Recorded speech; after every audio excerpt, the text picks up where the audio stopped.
Everybody, Invisiblekatana here, and today I would like to discuss the type of games we just can't get into. So this means it can be genre, it can be type. For me personally, it's more type than it is genre, which specifically means, just to go right off the top, Souls-like games. Souls-like games I just can't get into. I've tried, I just don't seem to enjoy them. The one that I feel really helped me understand 100% was Lives of P, because I played the demo of that, and everyone loves that game. Like, people say like that's about as good as a Souls, like, you know, as an actual Souls game, if not better than some of the earlier Souls games.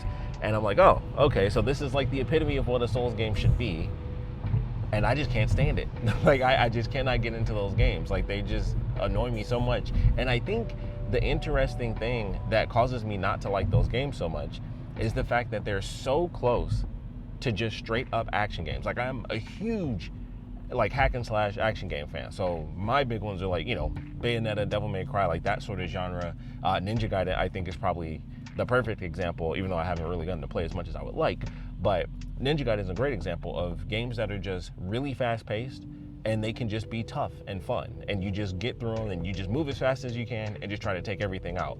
And with Souls games and Souls likes, it's super close to that element, because was it whatever the new one, Kazan, that one, I don't remember the entire name, Berserker Kazan, that one, I played the demo for that, and that was a lot faster paced, and I was like, oh, this is really fun. And then it's like, oh, I get like, you know, 3 rolls in, and then he's like, oh, I'm out of stamina now, and I'm like, this is so close to being the exact type of game I would love, where it's just challenging, and then you just enjoy it, you just don't run out of stamina.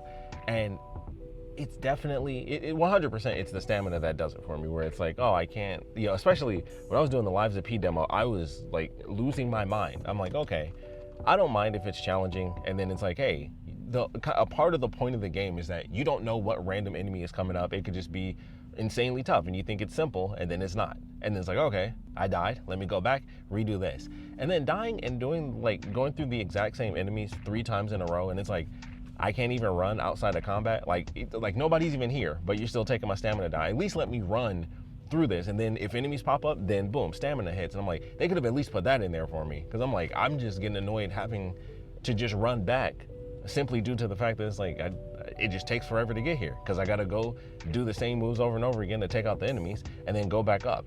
And it was just like, wow, this is not fun for me. Like, this is actually kind of annoying. And I also don't think I enjoyed the combat as much. Like I said, Berserker Kazan I thought was more entertaining because it felt way more hack and slashy. And then even when I was dying in that, I was like, I'm still kind of enjoying this just from the actual play style. Like, it's a lot faster. That's another thing, because I know Souls games and Souls likes tend to be, you know, slower paced. And that's why I'm still curious about Elden Ring. I would love to try it. I definitely, you know, when I do end up getting it, I'm definitely getting it on Steam just to make sure I can get my 2-hour refund window, just to check it out and be like, okay, because if it plays slow enough and I get annoyed enough with, you know, the whole stamina meter, I'm like, yeah, I'm out of this one too. Like, it's unfortunate, but it's just that one little thing. They're so close to just being, you know, straight up regular raw action games. And it's like, man, if I could just, you know, take the stamina issue out of it, you could bump the difficulty up like 2 times and I'll still enjoy the game. Like, once again, Ninja Gaiden being a great example of that. But it's like, I would rather just be able to move as fast as possible and not have my limitation set to, you're limited how many times you can use the move. And it's, you know, just rolling or something. And it's like, I just don't enjoy it. So when it has those mechanics, if they're way lighter, you know, because I love the Star Wars Jedi games, so I'm like, I absolutely love those games. I'm a huge Star Wars guy. But those are way simpler compared to, you know, and granted, there are some enemies that definitely, they do some stuff. They got some enemies in there for sure that are like, you know, if you're effing around, they will destroy you. I've definitely dealt with that for sure playing those games. So it's not like they're not, you know, that mechanic isn't there. Like, they made it very, very light Souls-like, but it's in there, you know, the parry window, the energy and stuff like that. But it's not as dramatic, it seems. And it also doesn't seem to, it's certainly not as difficult. You know, going with like the Lives of P thing, where like, what, the first dude you fight is like a really tough enemy, and then you get weaker enemies after that, and it's like, oh, okay, that's interesting. But it's just not my style of gameplay, and more so due to the fact that, like, I wish I enjoyed it more, because I love a challenge in a video game. Like, that's the thing that really sucks, is like, man, I wish the playstyle didn't affect me so much because I love the challenge. I love the idea of being like, this is effing impossible, and then just keep working at it. I'm one of those types of gamers. Like I like doing that and getting through that challenge that's just tough. It's like, even in a regular action game, you can have that where you just get to a boss fight that's like, this is impossible, but you keep working at it, you figure out that strategy, and then you do it, and it's just exciting. It's like you feel good to beat the game, or at the very least, beat that really tough enemy. So I like that very core, just hardcore gamer challenge. I love that, but it's like, man, it's just wrapped right into like just a hint of playstyle that I just don't enjoy. It's like, man, I feel stifled because of how much I've spent just playing, pure action games like that. That little hiccup of slowdown just throws me off entirely, and it just makes me go like, like I can't even just sprint. Like I said, not being able to just sprint outside of combat really pissed me off. I was like, come on, that doesn't even make sense. Like there's literally no enemies here, and the enemies that spawn are in the exact same spot every single time. It's like, just let me run to the enemies, then be like, hey, enemies are around, stamina. It's like, okay, that's fair enough. But unfortunately, it's just not my thing. Souls-likes just don't do it because they're just right on the cusp of being like just raw action games, and it's just unfortunate. And I think the ones that I like the most, I remember playing the demo for Wolong Fallen Dynasty. I thought that was actually super fun. Like that was one where I was like, okay, this I can do. This feels fun. It doesn't feel like, I can't roll, I get like 2 rolls in, or it feels like it's taking my stamina or anything. Like something about it was definitely, obviously it was way more fast paced, which I think is why a lot of people didn't like it as much, oddly enough. But I'm like, there you go. Like it's 100% just my style of gameplay. Like I prefer like faster paced combat, and Souls games just don't do that. And it's super tough on top of being slow. It's like, I'm sorry, but this bores the crap out of me. Like it's like infuriating and boring to be infuriated by. Like if it's infuriating but fun, I'm all in. But like for me, it just doesn't work, and I wish it did. And like I said, I will try Elden Ring because I heard it's a bit faster, and just the style of it being, Breath of the Wild, but just a tougher version of that. I'm curious. I'm certainly curious, and just kind of exploring and seeing what in the world is, in the world of that game. I'd love to give it a shot, and like I said, I'll definitely do that on Steam so I can make sure I get my 2 hours in, and I think I'll be able to decide fairly fast. But we'll see what happens when I eventually end up moving on to that. But Souls-likes, I had to put it out there. It was kind of the inspiration for this episode specifically because of the fact that the Lives of P DLC has been getting they've been doing like their previews for like the embargoes have lifted. So I've seen a couple of videos pop up like, hey, here's my thoughts on the DLC for Lives of P and stuff. And I was like, oh. And then it made me think of that, which technically I filmed this, I recorded this before, like months ago, but I didn't like the episode as much. So I was glad I like waited until like some actual news came out, and it was like, you know what? I should revisit that one and just like give more detail as to what I do and don't like about it. But that does lead into another one where it's not one that I don't like at all. And technically, even the Souls-like thing, if it's really close to being action but still has that difficulty and the stamina, I can do it. Like I said, Wolong was the one where I was like, oh, this is super fun. But it's definitely, if you're like really into the Souls-likes, it's very far off. It's definitely on like the outer rim of that sort of spectrum of like, what is a Souls-like game? It's more on the outer rim of that versus Lives of P, which seems to be, a lot of people were like, oh, this is like the best thing ever.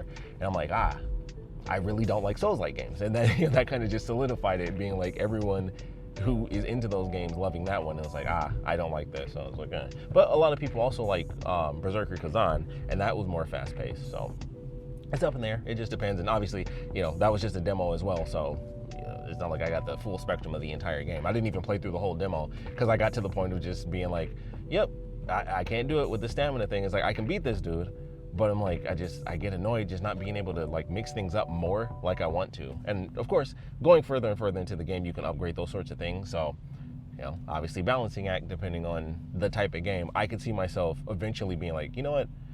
Berserker Kazan, I could see myself doing once I get to a certain point and be like, all right, I have enough stamina to where I feel confident that I can move around and do enough without feeling too limited. And, I still get enough spacing in there. But once again, that's way down the line. I got enough backlog before I start getting into genres I'm testing anyway. But to go to another one that is definitely more in the realm of, I just don't really do it, but I've never had like anything personally against it. I've never like hated it. I've played games that have done it, but it's never really been my thing. Turn-based. And of course, with Clair Obscura 33 coming out, it was a funny thing before that game even came out, just looking at it, I was like, you know what? This seems different. I think I want this one. Obviously, once again, I got way too many games I still need to beat before I start buying anything new. So eventually I'll have that. Who knows? I say that now. The year of our Lord 2025, I'll have that game like 2 years later or something. But even before it came out and got all the rave reviews, I was like, this one looks really good. Also, it reminded me a lot of Wild Arms, specifically because of the fact that they actually had the overworld situation. I was like, man, I feel like I haven't seen that in a long time. And they also had like the specific effect where it was like blurry in the background until you get closer and stuff. And I was like, man, Wild Arms specifically, I have like a huge attachment to Wild Arms because I watched my cousin play the crap out of that when we were younger. Like he was obsessed with Wild Arms. That was like his thing. And then eventually he moved on to Phantasy Star Online. But for Wild Arms, it was like, okay, I have my love of turn-based RPGs for sure. Like they're in there. I can't say Final Fantasy. Like I played Final Fantasy VII one time when I was a kid. It was my uncle's. I played it on his PlayStation. I played for like hours. I still remember the exact part where I stopped playing because I couldn't beat the section. And it's when you leave some facility. I don't know if it's like the first chunk or whatever, but it's the part where you leave a facility and then you're surrounded on all 4 sides and there's 8 people. There's like 2 guards on every side. So you're going up against 8 people at one time and they were just welling on me. I was like, I can't beat this. And that was the last day I ever played Final Fantasy VII. One day I will go back to that because I do want to play, the remake. So one day I'll go back to the original and, probably pick that up on Steam as well and just actually finally play through that game. But I did play through that, and when I was younger, I would say it was when I was more in the realm of turn-based games, especially like I said, watching my cousin play Wild Arms and Wild Arms 2 and Wild Arms 3. Shout out to Legend of Legaia. Man, I'll never forget that game. That game is the reason I love Gauntlets. It's the Legend of Legaia. So every time I see that, like it's like burned into my brain. If I ever see any character, I'm like, that's Legend of Legaia. Like I instantly know that game off the top of my head. So I have my love of turn-based RPGs here and there. Obviously, Pokemon technically counts for sure. Technically, Pokemon is a turn-based RPG game. So it is in no way, shape, or form lost on me what it is like to play a turn-based RPG game. Heck, the Mega Man Battle Network games, even though it looks different, those are turn-based RPG games, and I love the crap out of them. Technically, I only own the first game, but I played the crap out of that one game, and I love it. So I have my love of RPG games, but I definitely don't pick them up. It's just a style that, once again, I'm more of a real-time action person, and that's what always ends up stopping me. And admittedly, if it weren't for the fact that turn-based basically meant 800 hours of gameplay, I'd probably buy more turn-based games. That goes into like a totally different category of things, but let's be honest, if it's turn-based, it's tied to a very specific amount of time, and that time is eternity. And I just cannot do it. And I tend not to really find myself interested in even doing it, just because most of those games, if it's like Persona or Final Fantasy, granted Final Fantasy is very different, but Persona, it'll be like, at this point I'm jumping in kind of late in the game a little bit, and I'm kind of OCD about that sort of stuff. Like I want to know like everything about a franchise. And granted, we live in an age of YouTube videos where you can just get like a very well detailed recap where somebody can, or I mean heck, you can just watch a straight up playthrough, of course. But it's one of those things where I'm like, ooh, turn-based is like, I'm already not like the most excited by it, just gameplay wise, but also it tends to be more it's an RPG kind of element. So it's sort of two things at once, because a lot of RPGs, well, admittedly, it's because RPGs have turn-based. Like if more RPGs were more real time, I'd be more interested. That's why I like a lot of people, I was pretty much into I was pretty big on Fallout 3 when that came out, and it's like, okay, it has a lot of depth to it. Of course, if you go to New Vegas, it has more. But started from the beginning, like a lot of people, I was pretty much introduced to Fallout because Fallout 3 came out, and I loved the crap out of that game. I played that whole game twice. I played through the DLC and everything. I never ended up finishing Fallout New Vegas. I say that like every once in a while. I randomly mention I put hours upon hours into it, and one day I stopped, and one day I went back, I loaded that save, and it was like, I'm on a random broken down highway, like just a mile up in the sky. Like I have no idea where the F I am. I don't know what I've done. I don't know. So I have to start the game over. So one day I'll get to that. But I love Fallout 3. Playing Fallout 4, I really love that game. That is way less of an RPG, which is super unfortunate. All things considered, like obviously you can make choices, but it's if you know Fallout 4, you know what it is. Like the things they did and the choices that the nuance they took out of it definitely makes that game a bit lackluster story, RPG wise. Combat wise though, it's still super fun. Like, VATS is just great. But loved, Fallout 3. I had a great time with that, and all the choices you can make there, all the things that you could find and the people you could randomly help and all sorts of, serious RPG elements. So it's not the role playing that bothers me. It's more the turn-based element. Like I don't mind role playing stuff at all. But because they're typically tied to, more often than not, RPGs have a J in front of them, and then I tend not to pick those games up. And I'm like, it's, part of me is like, I don't have any interest in this franchise as is. I don't want to spend like 100 million hours playing this game when I got other games I could play. It's also going to be turn-based as well. That's why when, Final Fantasy 15 came out, I was like, oh, it's kind of like an in-between situation. Like, okay. And, they did the same with the 7 remake. And it was like, oh, see, I can get with that. You kind of give me the option. I'll 100%. If I have the option, I'll do a back and forth thing. I think, like Star Wars Knights of the Old Republic was a really, really weird in-between. When I look back at that game, it's like the weirdest in-between ever. And I think they did the same thing when they ended up making Mass Effect, where it's like, it's real time. And then if you want, you can just pause it, but it's still not turn-based. You're just picking, what you do while frozen in time. Like, it's still not turn-based, but it's like, it was such a weird thing that was like, this is so close to being turn-based when you pick it, but it was just like such a unique situation. And now, of course, it's raining like crazy, so I'm sure that's all coming in. So hopefully, now that I'm in the halfway through the 7 video, I can edit it well enough that you guys don't hear all the rain coming down. But I'm gonna keep going anyway. Hopefully, I don't have to do this a third time. Moving on to the next type. First off, I would love to know, obviously this is a let's discuss video, what types of games don't you guys like? Like I said, I specifically went with, like I said, Souls-likes, sometimes mostly JRPGs, turn-based games. But I would love to know, like I mentioned a little bit earlier, if there's a genre, I would love to hear it. I don't have an issue with any genre. Heck, I've even played some walking sim games that I've enjoyed. Technically, I've only played one, I would say. Well, no, that's not true, because I played Stanley Parable. That's technically a walking sim. You just, it's a funny walking sim, so you enjoy it. And then the one that I played, I think it was after that. Yeah, I think it was after that. It was the Everybody's Gone to Rapture. I got that way back in the day on PS Plus. So at some point, if I ever decide to pay them any form of money to get PS Plus back, I'll restart that game, because I never finished it.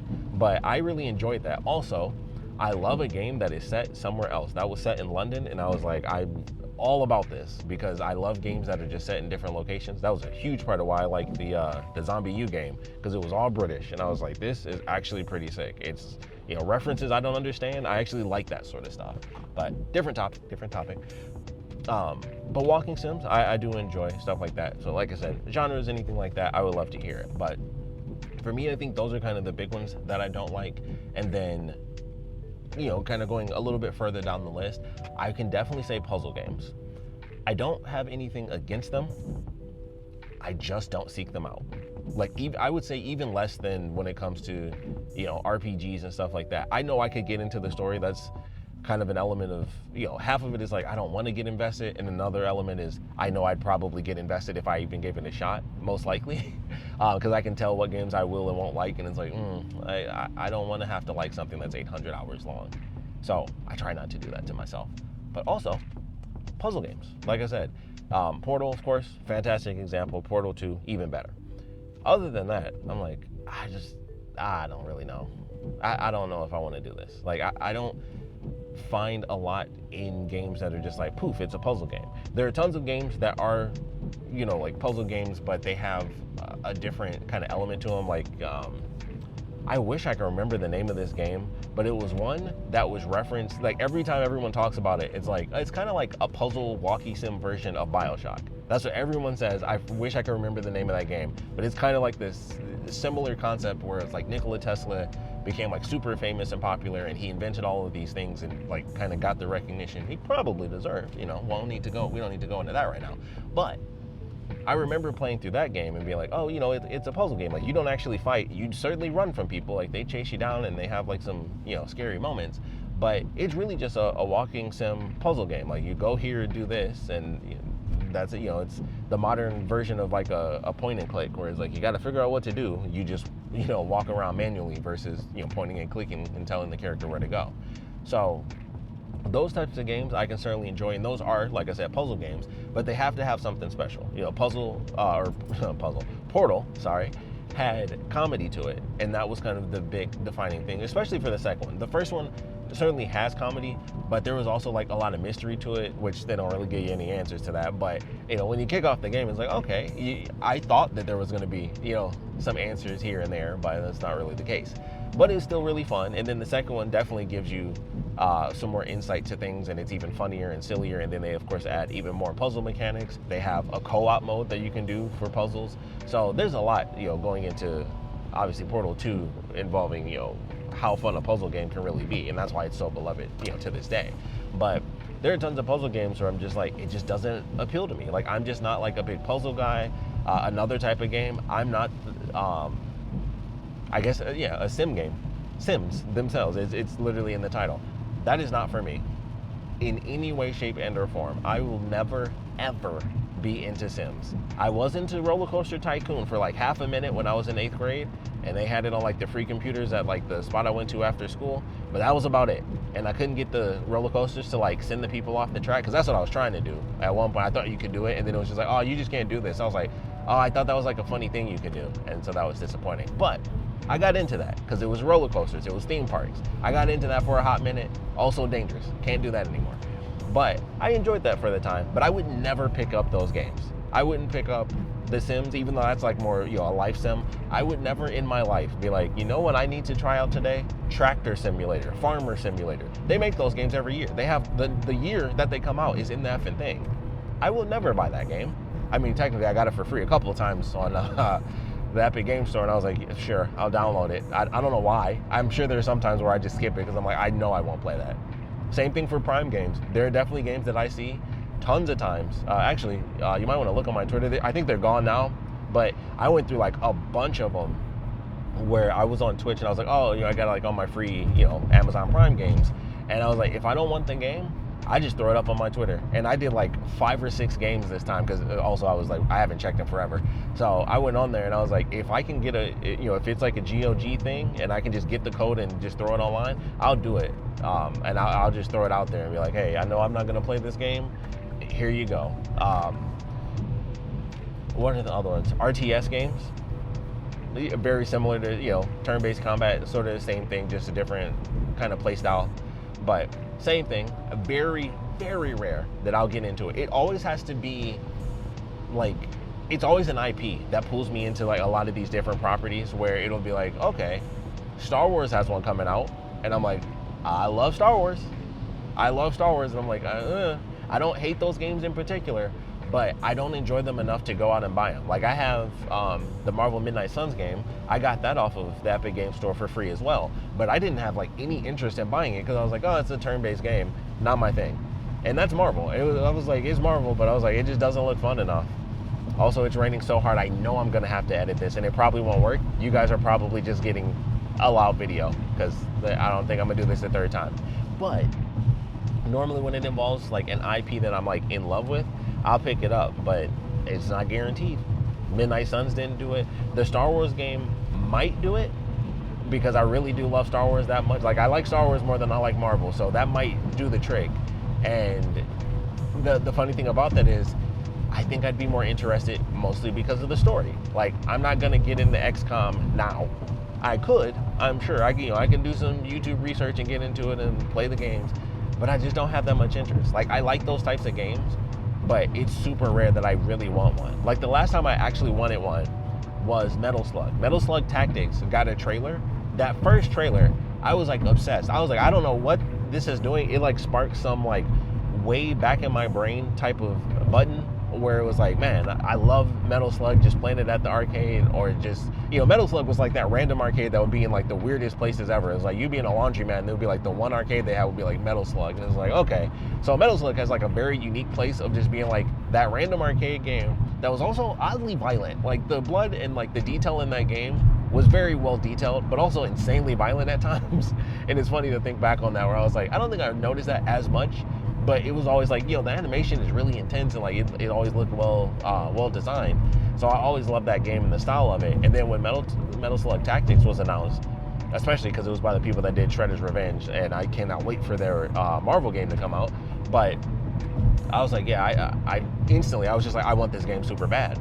And of course I haven't bought it because I'm poor and I have a million other games I need to buy, but I did play that demo and I was like, you know what?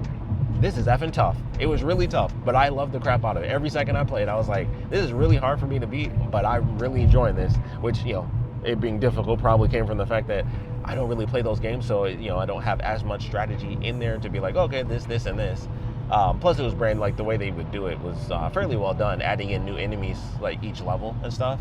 And it was definitely like, it was not a forgiving game. Like they don't really do the permadeath like you would see in XCOM, but it was like, if you lost your lives, you start all the way over. I'm like, dude, you got to go through 5 effing levels and then a boss at the end. And it's like, if you lose all your characters, you only get like 2 or 3. It's like, all right, you start the whole thing over. I'm like, Jesus, that's old school rough. Like you lose, like you lose some serious time. So, once again, one day I'll pick that one up, but I was like, man, for Metal Slug, I'll do it. And I just enjoyed it. I don't know what it is. Like sometimes it calls to you, most of the time it doesn't. That's just how it is. So yeah, when it comes to RTS games, turn-based games, it's really got to be like the IP just has to pull me in order for me to do it. Mario Rabbids is a great example. I played that. I really enjoyed it. And I skipped getting the second one because I was like, oh, they changed it to make it this weird real-time thing with a ring around you. I don't even know. I didn't bother looking, but I was like, it changed it from the actual RTS thing, which I actually kind of enjoyed. And then I was like, oh, you killed it. Like, I kind of lost interest. If it ever goes on sale, which it won't because it's Nintendo. Well, granted, that's an Ubisoft game, so those actually do go on sale. I might be able to get that one for like $20 one day. But for the most part, it's like, it's got to be the IP. And that just really fascinated me when it first came out. And, that just happened to be one of the games I was like, you know what? I really do want that for my Switch. And that's what I decided to go for. And it was fun. And the DLC was really good. I actually played through that entire game. And I enjoyed upgrading my characters, switch people out because of their specific skills and stuff. It's fun. It's definitely something I can get behind, but it has to be the right IP to like just really pull me in to do it. Otherwise, I'm like, like it literally means nothing to me. I'm just like, I'm not really into that. But the IP can do it, and then I'll enjoy that gameplay style because I don't mind strategy and stuff, but the IP has to be like really on point for me to even remotely have interest in that. And the same thing, like I said, for turn-based games, it has to be like the right game or look fun enough, or, in the case of like Final Fantasy 15 and the remake for 7 is integrated or whatever the second one was, I forgot. But for those, that in between, giving me the option, well, I'll gladly do it again. I'll go for it. But those are kind of the ones that just don't really do it for me. Visual novels. That almost like flew over my head. I will never play a visual novel game. I have like no interest in that in any way, shape, or form. Like I don't want to do it. That's not my thing at all. So those are gone. I don't think there's anything that could get me to play a visual novel unless it was like, good Lord, I don't know. I genuinely don't know. Like it would have to be like Naruto canonically doing all of the light novels as visual novels. That's like the only way I would do that, just so I could actually get all of the extra Naruto lore that I don't have in like one spot. That's like the only way I would do that. If like all the light novels that I never read and stuff were turned into visual novels, I might give that a shot. And that's still a big maybe, because I'm like, it's still just reading with colors. Like that's all it is. And I'm not like, there's YouTube videos. Like I've heard kind of the information I might need anyway or be curious about. So I don't know, but that's like the only thing I can think of. Like if you got like some extra lore that you can throw in, like, I don't know, if Star Wars did like some visual novels and they're like, here's like all the Legends canon, or, in a visual novel. It's like, I might do that. That's like 1,000 years of Star Wars. I might do that one. I don't know. But once again, the IP has to be like really, really on point for me to think of something like that. So those are the ones. I think there's nothing else I can think of that I'm just not into. Gameplay wise, and like I said, genre wise, I've got no limits on it as long as the story's fun. But I would love to know your thoughts, what types of games, whether it's genre or play style, just don't really get you, or which ones are in between, kind of like me. Like I said, like for each one I mentioned, it was like, there are always going to be exceptions. There's always going to be something that's like, oh, that's interesting. Oh, that, Clear Obscure 33 is like, oh, that reminded me of Wild Arms just from the visuals. That's kind of cool. And seeing the combat from it, it's turn-based, but it also has that mechanic of someone mentioned like the Mario and Luigi games back in the day. Those are turn-based, but I did like those because they have that extra element of like, hey, when you're in the middle of doing certain attacks, you hit, do like a button press here, like a QTE segment, and then you get like bonus damage or something, or maybe you can dodge. I know in Clear Obscure, it's all about like parries and all that stuff. So it's, kind of the same thing. So it adds to that element where like, oh, it's like an extra little bit of interactivity, even though it's still turn-based. And then, like I said, just visually, that overworld thing was like, that just looks like straight up Wild. It doesn't look like Wild Arms, but it was like the blurry visuals, the way they had stuff stacked. I was like, Wild Arms. But like I said, we'll love to know your thoughts on, what game types just don't really pull you in. What exceptions have there been? I would love to hear your exceptions. What IPs were just like, you know what? I love this IP so much, I will play this genre even though I hate it. I will play this game type even though I normally hate it. So like, I would love to hear your exceptions. That's probably more exciting than like which ones don't you like. I would love to know like which IPs are strong enough to be like, you know what? I'll play that even though that's not normally my thing, just because I want to see the story in whatever world I love. So I would love to hear that one for sure. But overall, I want to know your thoughts on game types and genres that just normally don't pique your interest. So please put your comments down in the comment section below. And of course, thanks for watching.